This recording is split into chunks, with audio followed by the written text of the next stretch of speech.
Hi everyone, I'm very happy to be here today for the third Redalyc conference. My presentation today is entitled Publication Model in Africa, Prioritize Knowledge Production. Who am I? I am Thomas Hervé Mboa Nkoudou, a Cameroonian researcher, still a PhD researcher at Université Laval. My interest in scholarly communication and publication system is due to my involvement in Project SOA as assistant since 2015. Our focus was to do research on invisibility of French-speaking African researchers. Today, it's a great honor for me to talk about the landscape of publication in Africa, but it's also enough for me because only my small person cannot speak for all Africa. You know, Africa is a very big thing with more than 50 countries. That is why I really want to go from an organization. I really want to start with an organization which has like 40 years experience in terms of research in Africa. The organization is called Codesria, and that is why the Codesria is the Council for the Development of Social Science Research in Africa. Codesria has more than 40 years of existence. It's better for me to learn from, it's better for us in order for you to better understand the landscape of scholarly communication. It's better to move or to go from the vision of Codesria. So I will start by reading this quote from Nyamjo. It is common in discussion of open access to limit the issue to publication and dissemination. This conflates accessibility with recognition and presentation, and suppose that competing and conflicting knowledge system and idea will be equally affordable if room were created for multiple channels of accessibility. Such enthusiasm and euphoria, while understandable, do not adequately account for the prevalent power relation that structure knowledge production into interconnection hierarchy at local and global levels. For me, this code is very important. I really want to move from that because we have a lot of discussion about access, about diffusion of knowledge, about tools, and about so many things. But we used to forget the importance of production of knowledge. To this way, Codesria give us two big lessons. The first one is the need to privilege and prioritize recognition and representation of the perspective, epistemology and contextual methodology, diversity that inform knowledge production. The second one is the need to widen our understanding and discussion of open access. But for this conference, for the purpose, for our purpose during this conference, the idea for me is to just focus on the first lesson 1, which is like call for us to bring diversity that inform knowledge production in a publication system. But to do that, I will start by the Pearce Foundation, because in scientific publication, generally, broadly speaking, our focus is just on how people contribute, the infrastructure they have, and whatever or what their research moving or are diffused around the world. But we used to forget the most important thing, because even if the foundation are the base, all the rest will go wrong, because the situation in Africa, when you have you have many right on many paper describing the situation of the invisibility of Africa, African research or African publication on the web. And these research are based in some quantification about on publication paper present on the web, quantification in terms of number of grant, quantification in terms of many things. But all this quantification, all this classification, all this invisibility are based on the Pearce Foundation. The mindset, as Codessia learned to us, African scholar face a critical choice between relevance for recognition or recognition for relevance. So there's like a dilemma. Sometimes some researchers really want to do research just for recognition, and others want to do research for relevance. But those who want to do research for relevance are really not recognized.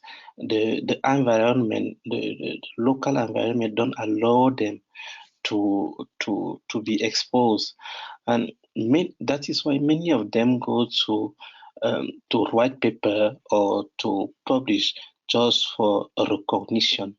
And this way to publish, this way to work,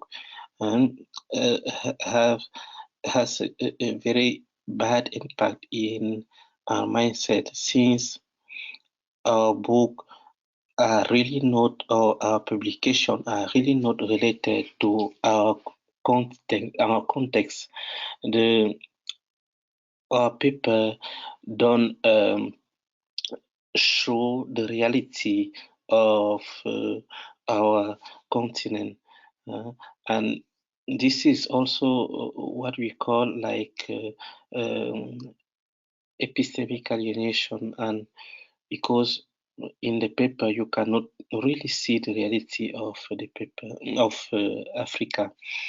The second Pearce Foundation is the market, because even in the local context in Africa, if a publisher or university press want to promote or want to publish your work, your relevant work, they will be pushed away due to the fact that they are not aligned with standardized, routinized, and predictable menu, what is expected to respect. This is a Pearce Foundation. Also the global perception. Many researchers working in the Western context try to many of their work show a wrong face of Africa, like with many stereotypes of poverty. So, according to all these three based foundation, we cannot really uh, make our research great. We cannot really be present inside the world. And the causes of this situation are many.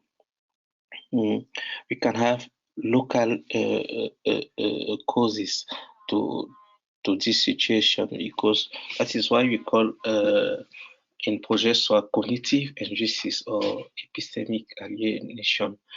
Locally, research don't accept or don't recognize local research as relevant, because they think that all what is important or all what is good is just coming from the Western context. So at this time, many people used to think or used to write paper using the Western eyes, and they used to think our local context with the Western eyes. That is not good. This way to think bring us show or share a very bad or wrong reality about our continent.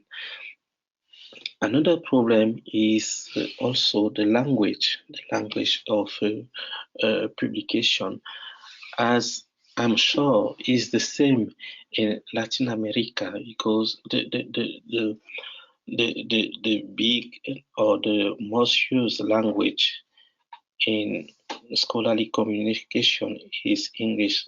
Like now, I'm using English to expose or to give my talk, even if my first language is French, and you are using English to talk with me, even if your first language is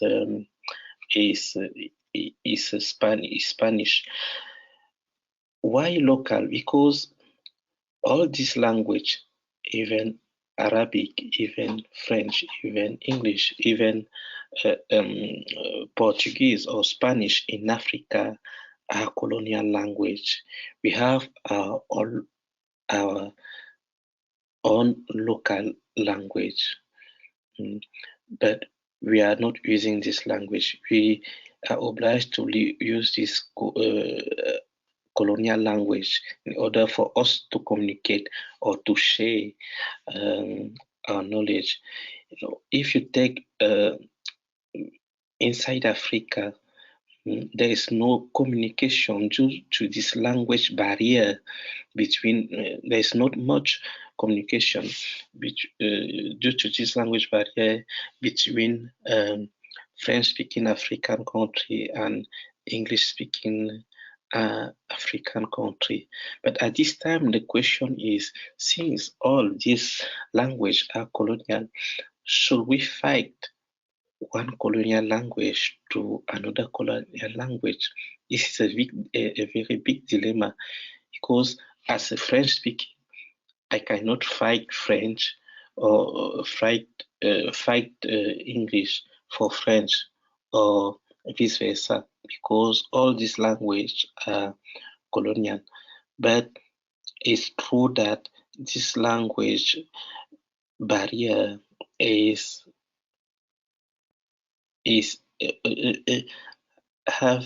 a very bad impact in the landscape of scholarly communication inside Africa. And the third point, the third cause is locally, is policies.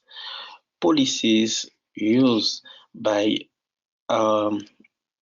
decision maker or in our institution are not aware of what or of the evolution of scholarly communication around the world, and this make that research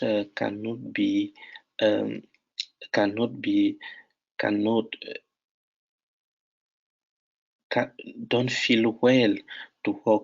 They are working in very bad conditions since they don't have the political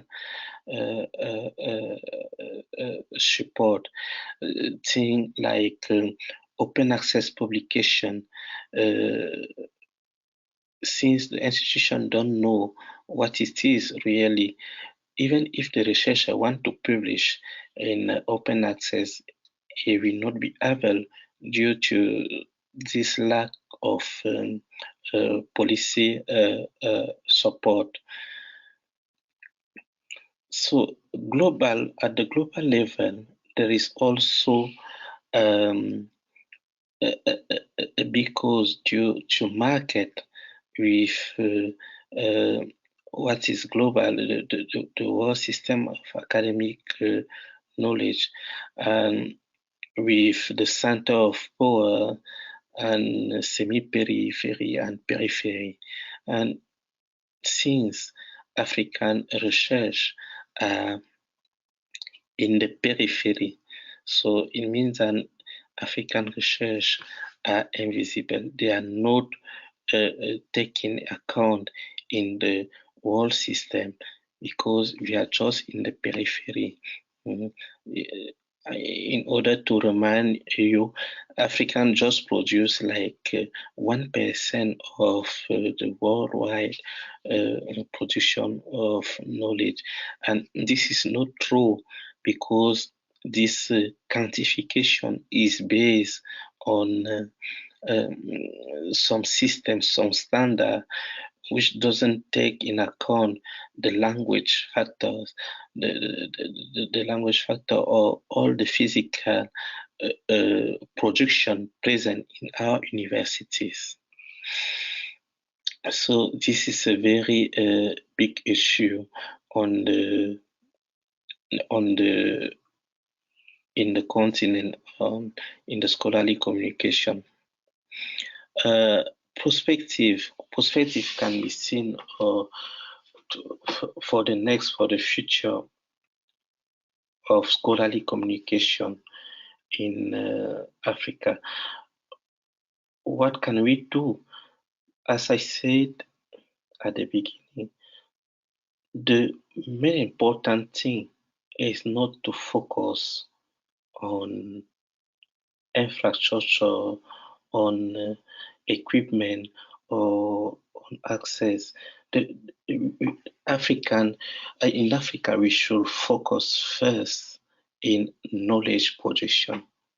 That is very important because, and that is why the first step for me is education by empowering employment of researcher, because there is a very big gap in terms of publication, in terms of best practice of open access, because researchers are not aware of what is open access. They don't have courses on how to publish, what is best practice, and really they cannot do anything. This is a specific case. This is a specific case for French-speaking African country. As I said at the beginning, I cannot speak for all the continent.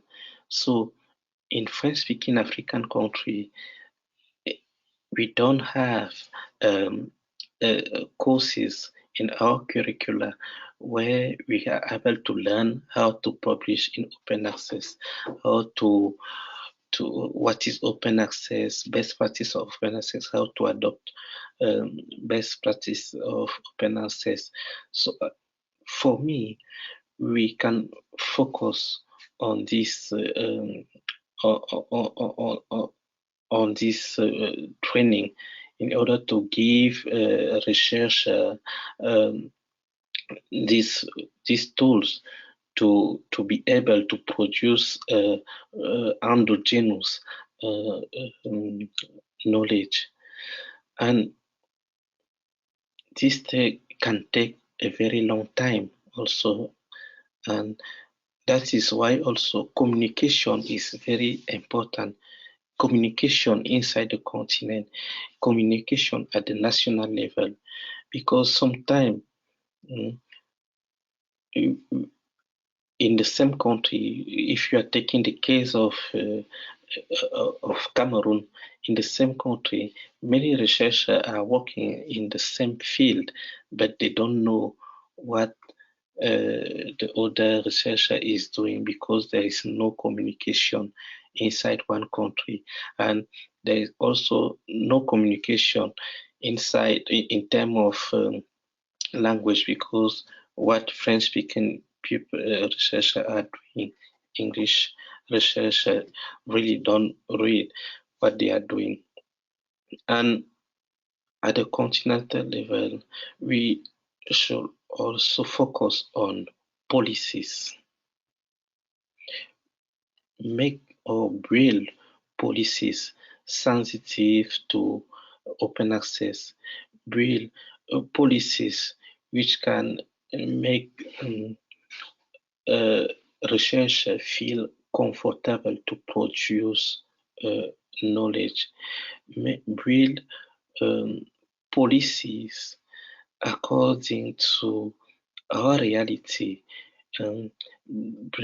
build policies sensitive to local knowledge in order to make this to make knowledge very relevant in context. In the global level, so the challenge is also very big there. I really want to quote here work done by OCSDNet, my colleague Denise Albonos, about bring diversity in scholarly communication,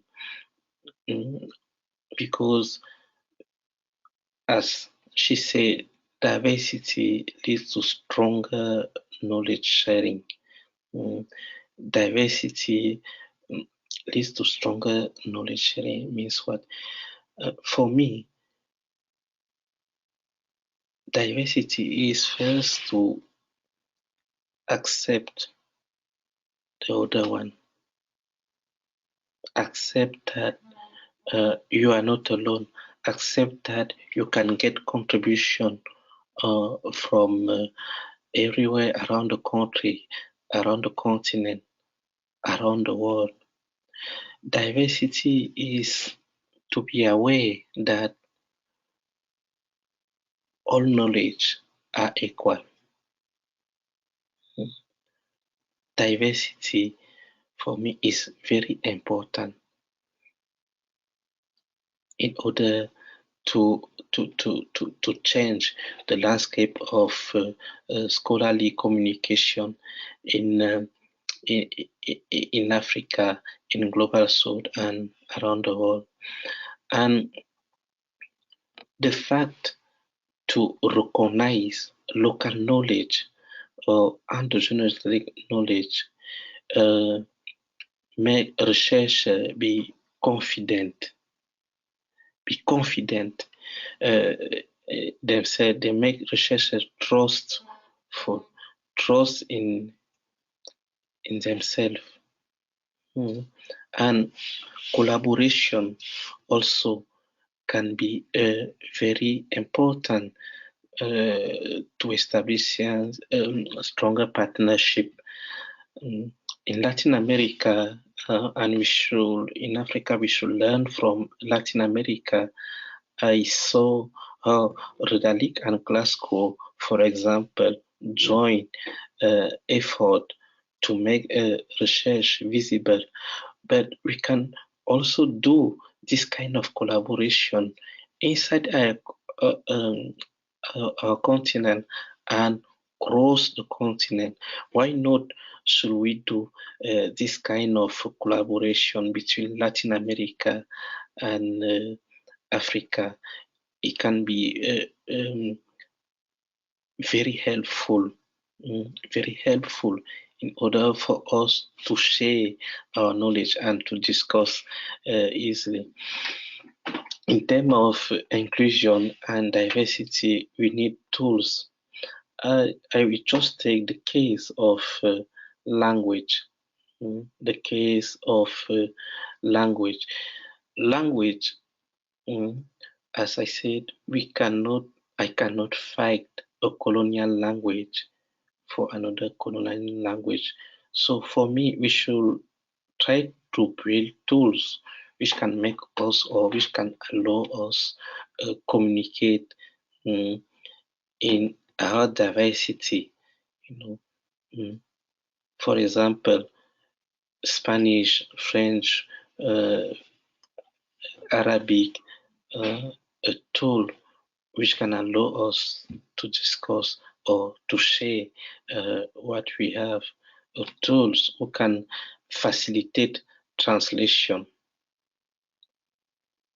in order to avoid some people feel dominated or feel colonized by one language, or in order to avoid to have like a global language for science. And the last point is open knowledge sharing benefit the general public. In fact, what is better for us to share knowledge, because it can strengthen the production of knowledge. The production of knowledge, because, for example, if the knowledge is diverse, when I learn from some place, I can apply it somewhere in my country and make research advance. So that is what I have to say today. The most important thing of my presentation was just to say that in Africa, my claims is that in Africa, in the landscape of scholarly communication, we should focus firstly on knowledge position, the process of knowledge position, the condition in which knowledge are produced in such a way that researcher will be able to will be empowered to think which kind of tools, which kind of collaboration, which kind of which kind of paper they need to write in order to make our research read and to contribute efficiently with relevance and sharing the reality or context in the global conversation. So that is my point for me. After the very big experience with Roger Soa, the infrastructure is not can come after, but the first thing is to prioritize knowledge production by empowering young researchers, by giving them training, by through policy support, through communication, language communication, and so on. So thank you very much for your time.